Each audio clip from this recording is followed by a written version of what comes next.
नर नारायण ने कठिन तपस्या की और पंचम सिद्धों के स्वामी कपिल का अगला अवतार हुआ। अतई अनुसुईया के यहाँ दत्तात्रेय वैराग्य गुरु और ब्रह्म ज्ञानी हुए। सातवां भगवान का यज्ञ रूप में अवतार ग्रहण किया और स्वयं भू मनवंतर की रक्षा की। राजा नाभि की पत्नी मेरू के गर्भ से आठवां अवतार हुआ। ऋषभा अवतार हुआ जो परमहंसों के मार्गदर्शक रहे। नवा अवतार पृथु के रूप में हुआ जिन्होंने पृथ्वी के गर्भ से औषधियों का दोहन किया। और इस प्रकार उन्हीं नारायण ने 10वां अवतार मत्स्य के रूप में लिया। बोलिए मत्स्य भगवान की। उन्हीं नारायण ने 10वां अवतार मत्स्य के रूप में लिया और फिर भगवान का 13वां अवतार मोहिनी का हुआ। 14वां अवतार नरसिंह भगवान का हुआ जिन्होंने प्रहलाद की रक्षा के लिए हिरण्यकश्यपु को मारा और प्रहलाद की रक्षा की। 15वें अवतार के रूप में वामन भगवान का अवतार हुआ और बलि बंधन किया। 16वां अवतार भगवान परशुराम का जिन्होंने कूट क्षत्रियों का जो पदभ्रष्ट क्षत्रिय थे 21 बार संहार किया। 17वें अवतार के रूप में सत्यवती पाराशर के यहाँ व्यास देव के रूप में भगवान ने अवतार ग्रहण किया और वेदों का विभाग किया और पुराणों की रचना की। 18वां अवतार भगवान राम का हुआ। 19वें और 20वें अवतार के रूप में कृष्ण और बलराम हुए और पृथ्वी का भार हल उतारा।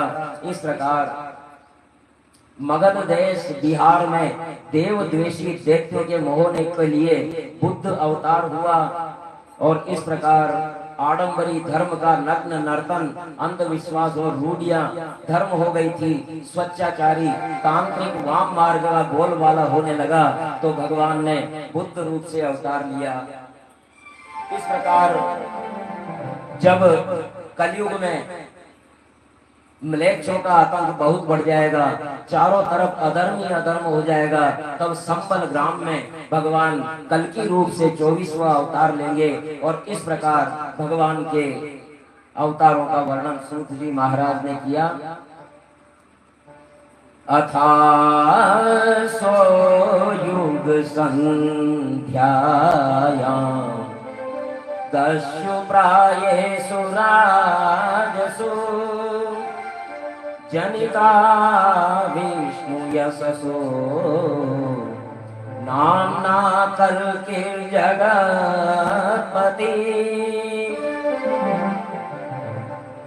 कलयुग के अंत में राजा लुटेरे हो जाएंगे, तब विष्णु यश ब्राह्मण के यहाँ कल्कि रूप में भगवान अवतीर्ण होंगे संबल ग्राम में।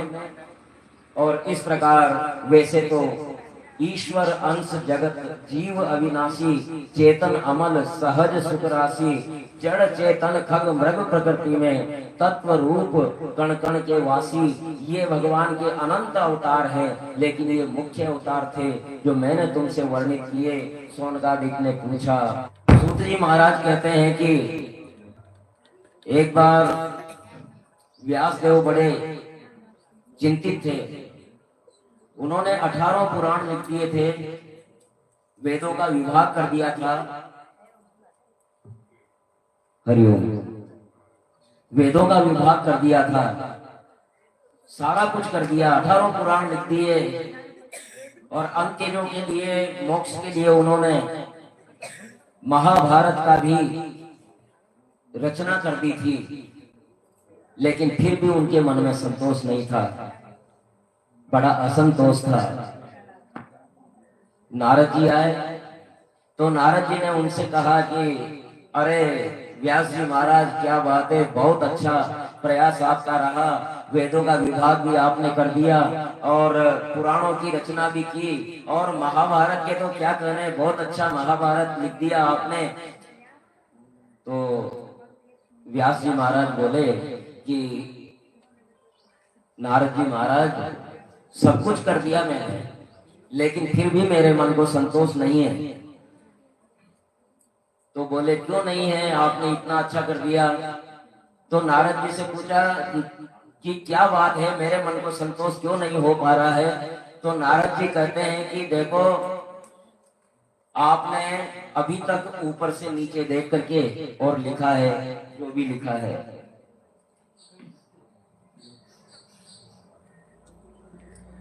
आप दृष्टा की दृष्टि से देख रहे हैं, लेकिन अब भक्त बनकर के लिखिए। अभी तक आपने ऐसा इतिहासज्ञ बनकर के और लिखा है, लेकिन अब भक्त बनकर के लिखिए। ऐसा ग्रंथ लिखिए जो अपने आप को भक्त समझ करके और भक्ति का प्रधानता वाला ग्रंथ लिखेंगे तो आपके मन को शांति मिलेगी। तो ठीक है, व्यास जी महाराज ने सरस्वती बद्रीनारायण में इनका आश्रम है, सरस्वती में स्नान किया और व्यास गुफा में आकर के और उन्होंने संध्या वंदना से निवृत्त होकर के और गणेश जी का आह्वान किया। गणेश जी से कहा कि आप मैं जो बोलूंगा उसको लिखते जाओ। गणेश जी ने कहा कि ठीक है, मैं लिखता जाऊंगा। तो व्यास जी बोलते गए, गणेश जी लिखते गए और भागवत महाभागवत ग्रंथ तैयार हो गया। और इस प्रकार बद्रिकाश्रम जो है वो भागवत महापुराण की जन्मस्थली है। और बद्री विशाल में व्यास देव ने भागवत की रचना कर दी। अब रचना तो कर दी, लेकिन अब इसका प्रचार प्रसार कौन करे? तो भोलेनाथ से प्रार्थना की कि कोई अच्छा वाला शिष्य भेजो। तो शिष्य कहाँ मिलेगा? तो भोलेनाथ ही ने ही व्यवस्था की। किस प्रकार की? इस बात के लिए हमें उज्जैन महाकाल के दरबार में चलना पड़ेगा। महाकालेश्वर में एक बार शिव और पार्वती जी वहां विराजमान थे। महादेव के गले में मुंड माला देख करके पार्वती जी को मोह हुआ।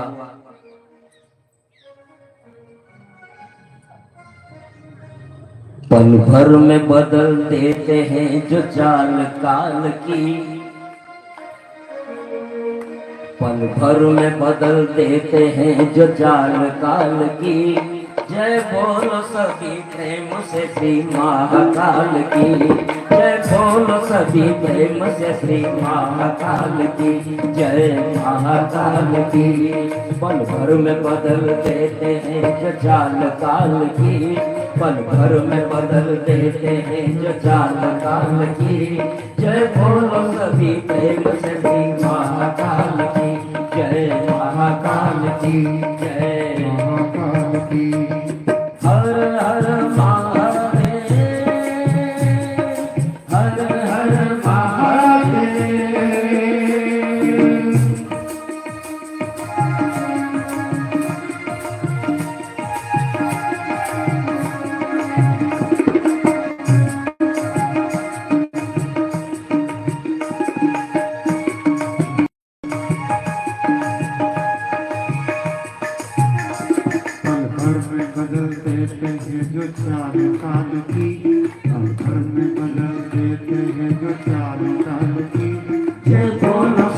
प्रेम से श्री महाकाल की, जय बोलो सभी प्रेम से श्री महाकाल की, जय महाकाल की, जय महाकाल की, जय महाकाल की।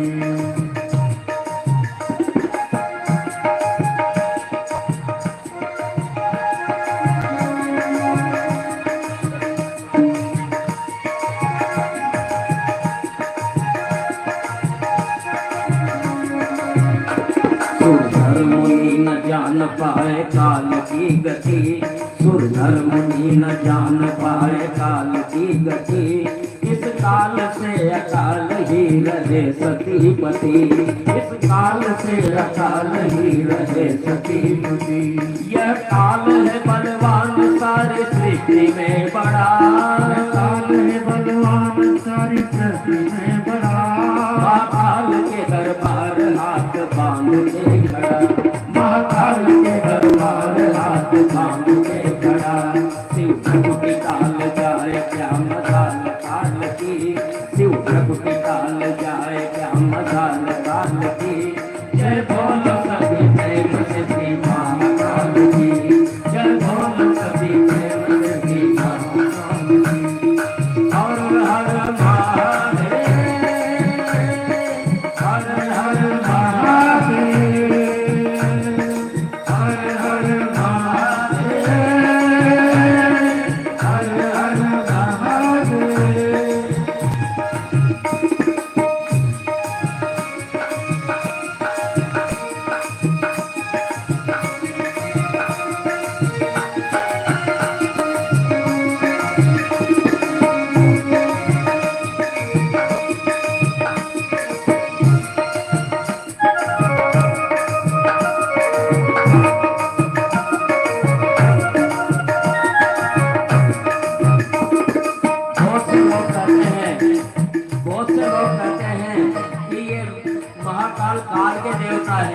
यानी मृत्यु के देवता है, लेकिन मृत्यु का देवता नहीं है। काल का मतलब होता है समय, और समय बड़ा बलवान है, नहीं पुरुष बलवान। कावा लूटी गोपियां वही अर्जुन वही बाण, लेकिन समय समय की बात है। समय बड़ा बलवान है, पूरी सृष्टि समय के वश में है, लेकिन यही समय काल वहाँ महाकाल के दरबार में हाथ बांध करके खड़ा रहता है और शिव की भ्रकुटी का आदेश चाहता है। और आइए महाकाल से प्रार्थना करें। जय हो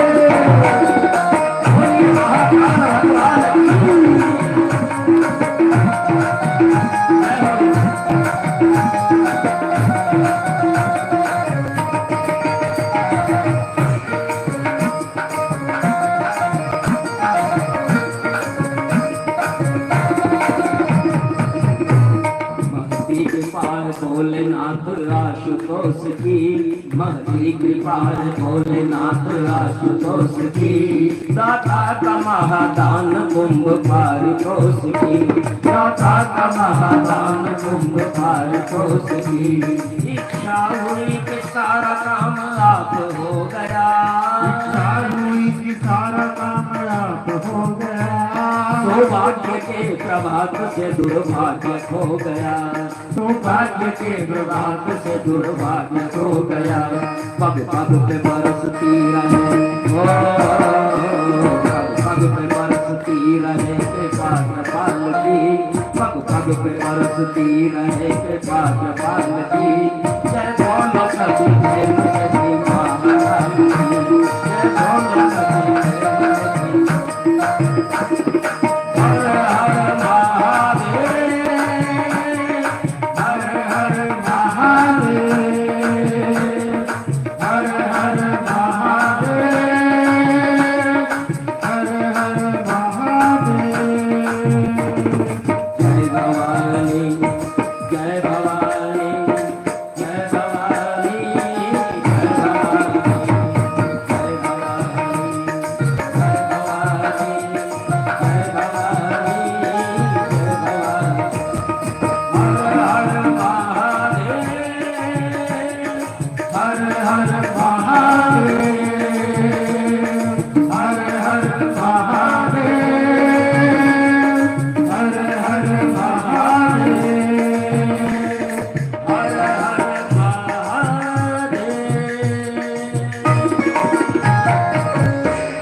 महाकाल राज राजेश्वर भगवान की। महाकाल के दर्शन कितने लोगों ने कर लिया? अपन में से हाथ खड़ा करें जिन्होंने महाकाल के दर्शन, वो पर्याप्त संख्या है। अब महाकाल की भस्म आरती जिन्होंने देखी है, भस्म आरती, क्या बात है, कुछ है लेकिन है। जिन्होंने देखी है वो दृश्य का ध्यान करें। सवेरे 4 बजे, 4 बजे भस्म आरती का समय होता है महाकाल का, और पूरी लाइट बंद, अंधेरा, और उसमें भगवान के भस्म की अभिषेक किया जाता है, और पूरा वातावरण ऐसा, वो ढोल बजते हैं, वो ताशे बजते हैं, और वो शंख झालर शंख आदि बजते हैं, डमरू बजते हैं, और इस प्रकार महाकाल की भस्म आरती होती है। ऐसा लगता है जैसे भगवती पार्वती के साथ महाकाल तांडव नृत्य कर रहे हैं। और भस्म आरती के बाद में पुनः श्रृंगार, और श्रृंगार के बाद में जो माला पहनाई जाती है, उस माला का ध्यान दिया किसी ने? वो माला मुंड माला होती है, मुंड माला होती है, नरमुंडों की माला। नरमुंड, हालांकि वो मुंड चांदी के बने हुए हैं, लेकिन मुंड माला होती है। तो यही कथा शुरू होती है। पार्वती जी ने पूछा कि भगवान, लोग बात कोई तुलसी की माला, हीरे मोती की माला, मणि माणिक्य की माला पहनते हैं, आप रुद्राक्ष की माला पहनते हैं, लेकिन ये मुंड माला का क्या राग है? ये नरमुंडों की माला क्यों पहनते हैं? भोलेनाथ ने कहा कि देख पार्वती, ये तेरे वश की बात नहीं है। तो भगवान ने कहा, तो पार्वती जी ने कहा नहीं ये बताना पड़ेगा, आखिर क्या बात है, ये मुंड माला क्यों पहनते हैं। तो भगवान ने कहा कि नहीं तुम इस लायक नहीं होगी तुम्हें बताया जाए, और वो चलो यहाँ से। तो पार्वती जी ने कहा नहीं हम कहीं नहीं जाएंगे। नंदी से कहा कि चल भाई नंदी, कि नहीं हमारी माँ नहीं जाएगी तो हम भी नहीं जाएंगे। अब शिव जी तुम भी उठाए तो चिमटा पड़े, चिमटा उठाए तो तुम भी पड़े, अब क्या करे। तो फिर पार्वती जी से ने कहा कि ये देखो उज्जैन महानगर है, यहाँ बड़ा प्रदूषण रहता है, इसलिए अगर तुमने अमर कथा सुननी है तो तुम्हारे पिता के गोद में जाना पड़ेगा। अब पिता की गोद कहाँ है, पार्वती जी के पिता की गोद कहाँ है। अरे बिना पूछे बता दिया करो कहाँ है। हिमालय। क्या बात है, अरे वाह हमारा बच्चा ही ठीक है। हिमालय पार्वती जी के पिताजी के गोद में चलनी पड़ेगी। अब चले तो भगवान पूरे हिमालय को पार करते हुए वहाँ अमरनाथ गुफा जहाँ है, क्योंकि हम बहुत लेट हो चुके हैं इसलिए ज्यादा विस्तार नहीं देंगे, लेकिन वहाँ अमरनाथ गुफा में पहुंच गए भगवान पार्वती जी के साथ में। अपने सारे नंदी को पहलगांव में छोड़ दिया और चंदनवाड़ी में अपने चंद्र को छोड़ दिया, चंदन निचोड़ दिया, और शेषनाग पर्वत जहाँ है वहाँ शेषनागों को छोड़ दिया। पंचतरणी में फिर उन्होंने दोनों पार्वती जी के साथ में नृत्य किया, और वहाँ गंगा जी की 5 धाराएं पड़ी, 5 बूंदे गिरी तो वो पंचतरणी हो गई। और वहां से फिर आगे निकले, कालाग्नि के आदेश दिया कि यहाँ जो भी है सबको भस्म कर दो, क्योंकि अमर कथा बड़े भाग्य से मिलती है। और कालाग्नि ने सभी को वहां से भगा दिया। भगवान ने आसन लगाया और पार्वती जी से कहा कि ये अमर कथा है, ये समाधि में ही सुनी जाती है और समाधि में ही कही जाती है। मैं समाधि से होकर के कथा कहूंगा, तुम्हें सुननी है, ऐसा न हो कि कहीं नींद आ जाए। पार्वती जी ने कहा नहीं नहीं मैं सुनूंगी।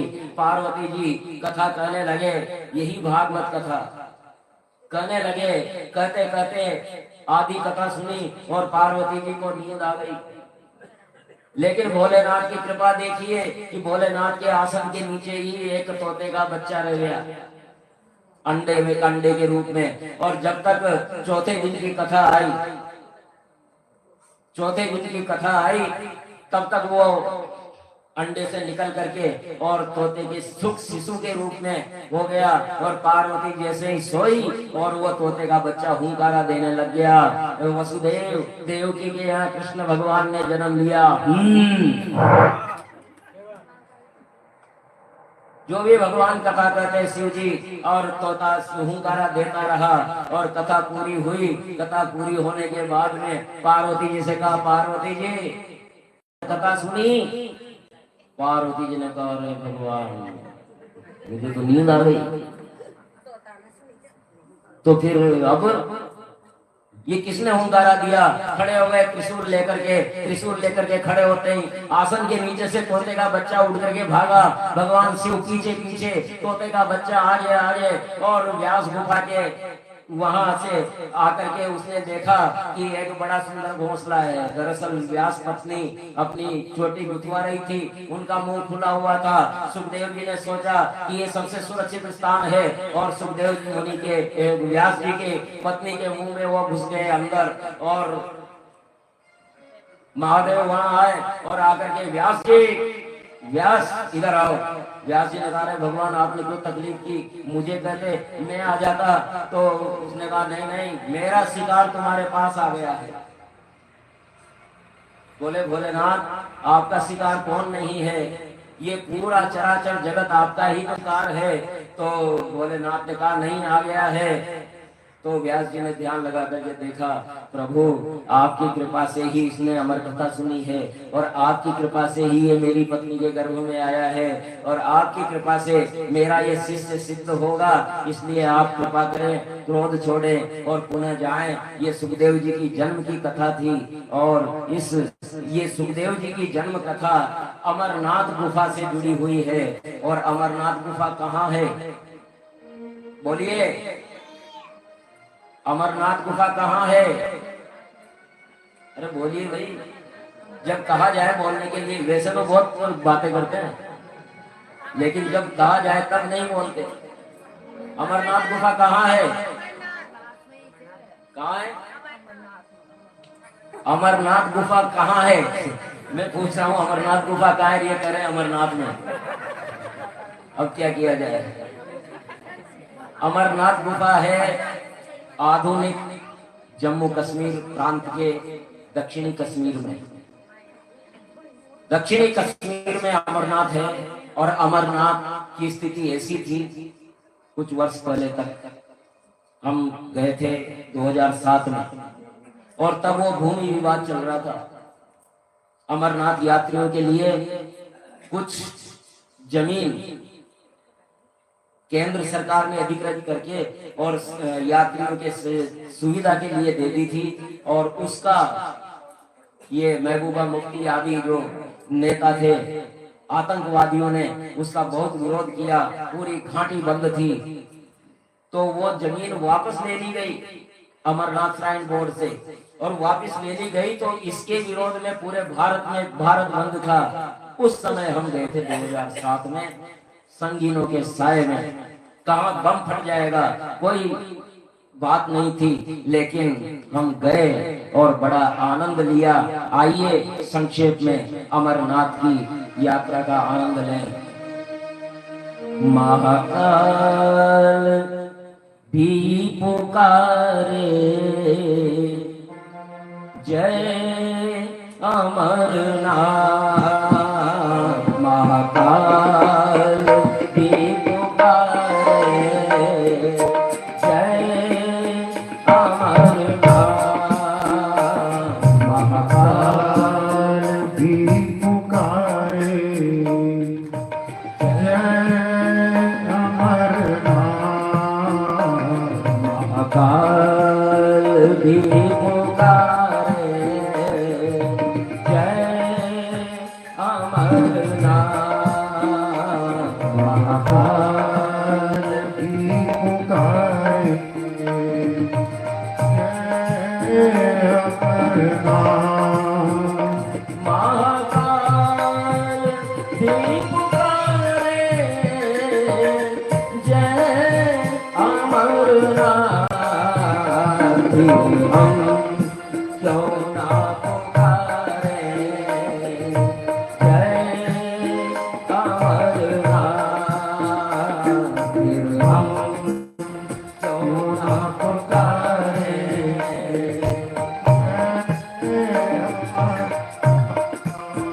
वो भोलेनाथ। ब्रह्मांड के नियंता, भूतों के जो पति, ओ ब्रह्मांड के नियंता, भूतों के जो पति। पालक है वर्तमान के, भावी प्रलयपति।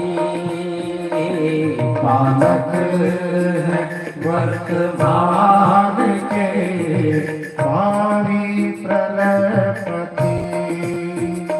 पालक है वर्तमान के, भावी प्रलयपति। सुंदर मुनि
जिन्होंने सृष्टि की, जब पालन करते हैं तो वो ब्रह्मा है।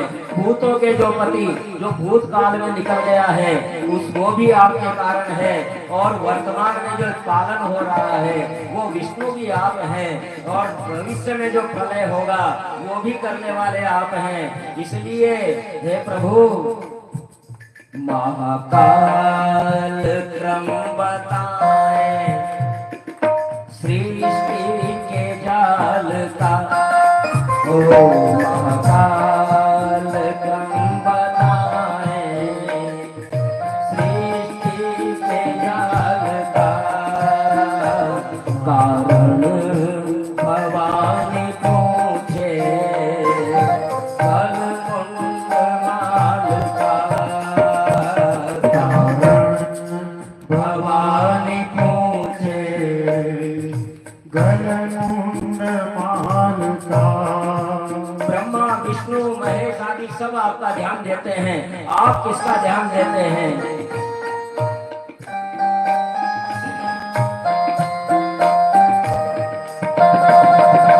कारण भवानी पूछे गलमुंड माल का। माता भी ध्यान धारे विज्ञान धारे। जय अमरनाथ,